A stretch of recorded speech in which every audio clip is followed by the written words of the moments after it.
నమస్తే. డీటెయిల్స్ వస్తే సిద్దిపేట జిల్లా గురువన్నపేటలో తీవ్ర ఉద్రిక్తత నెలకొంది. 2 రోజుల క్రితం గ్రామానికి చెందిన మైనర్ బాలికపై అత్యాచారం చేసిన యువకుడి ఇంటిని తగులబెట్టేందుకు గ్రామస్తులు ప్రయత్నించారు. యువకుడికి చెందిన వాహనాలపై దాడి చేసి అద్దాలు ధ్వంసం చేశారు. పోలీసులు నచ్చజెప్పేందుకు ప్రయత్నించినప్పటికీ గ్రామస్తులు శాంతించకపోవడంతో పరిస్థితి ఉద్రిక్తంగా మారింది. దీంతో పోలీసులు గ్రామస్తులను చెదరగొట్టారు. కాగా మైనర్ బాలికపై అత్యాచారం చేసిన యువకుడిని అదుపులోకి తీసుకున్న పోలీసులు అతనిపై పోక్సో చట్టం కింద కేసు నమోదు చేశారు.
సిద్దిపేట జిల్లా గురువన్నపేటలో తీవ్ర ఉద్రిక్తత నెలకొంది.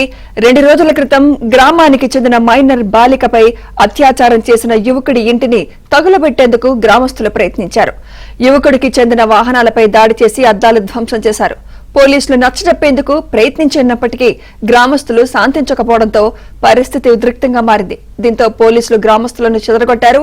కాగా మైనర్ బాలికపై అత్యాచారం చేసిన యువకుడిని అదుపులోకి తీసుకున్న పోలీసులు అతనిపై పోక్సో చట్టం కింద కేసు నమోదు చేశారు.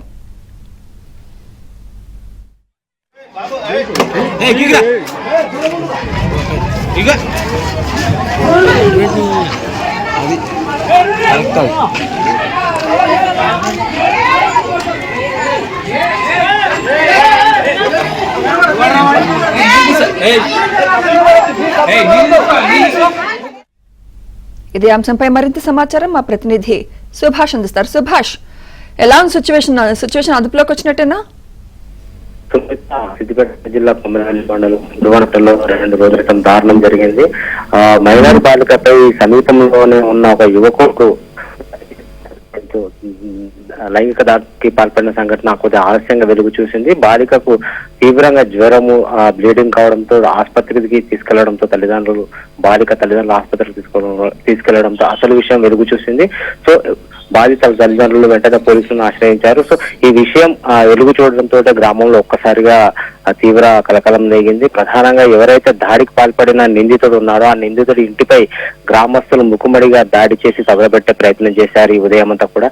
అదేవిధంగా నిందితుడికి సంబంధించిన వాహనాలను కూడా ధ్వంసం చేసిన పరిస్థితి అయితే ఉంది. పోలీసులు కూడా పెద్ద సంఖ్యలో అక్కడ చేరి బందోబస్తు ఏర్పాటు చేసిన పరిస్థితి మనకు ప్రస్తుతం కనిపిస్తుంది. సో ఈ రోజు ఉదయం నుంచి కూడా పెద్ద ఎత్తున పోలీసులు మోహరించినప్పటికీ గ్రామస్తులు ముఖమ్మడిగా దాడులకు పాల్పడడంతో కొంత ఉద్రిక్తత పరిస్థితి నెలకొందని చెప్పొచ్చు. ప్రధానంగా పోలీసులు గ్రామస్తులను బాధితులను కూడా సముదాయించే ప్రయత్నం చేసి కొంత పరిస్థితిని అదుపులోకి తెచ్చే ప్రయత్నం చేశారు. సో కొంత ఆందోళనకు దిగిన వారిని కూడా పోలీసులు చెదరగొట్టిన పరిస్థితి అయితే కనిపిస్తుంది. సో నిన్న రాత్రి నిందితుడు ఎవరైతే ఉన్నారో విషయం తెలవగానే పోలీసులు కూడా నిందితుడిని అదుపులోకి తీసుకొని విచారణ చేపడుతున్నారు. ప్రధానంగా నిందితుడిపై పోక్సో చట్టం కింద కేసు నమోదు చేసి ప్రస్తుతం విచారణ చేస్తున్నారు. గ్రామంలో మాత్రం తీవ్ర ఉద్రిక్తత పరిస్థితి అయితే నెలకొన్న పరిస్థితి ఉంది.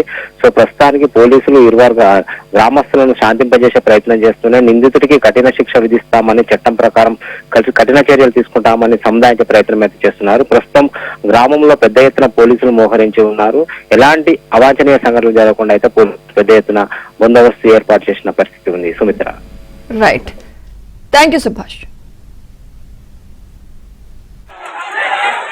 ఇంటికి రాదన్నట్టు వైట్ బోర్డ్ పెట్టి